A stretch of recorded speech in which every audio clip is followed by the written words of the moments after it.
మేమే దిక్కు, మ్యారేజ్ బ్యూరోనే దిక్కు. మ్యాట్రిమోనీకి వెళ్తున్నారు, మ్యారేజ్ బ్యూరోకి వస్తున్నారు. కానీ మోసం చేశాడు అంటే మీరు మోసపోతాక రెడీ అయ్యారుగా. సంవత్సరం చేసే దేవుడి పెళ్ళే 3 నెలలు పడుతుంటే 10 రోజుల్లో ఏ నా కొడుకు చేస్తా అన్నాడు. ఎవరు చేయించుకుంటున్నారు?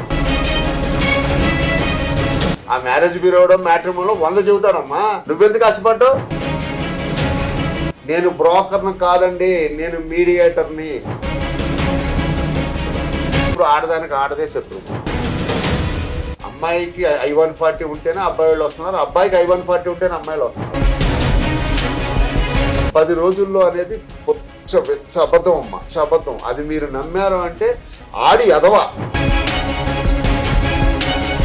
వ్యాపారం ఇక్కడ జరిగేది, వివాహం అనేది అవుతున్నారు, వ్యాపారం జరుగుతుంటారు. అర్థం చేసుకోండి.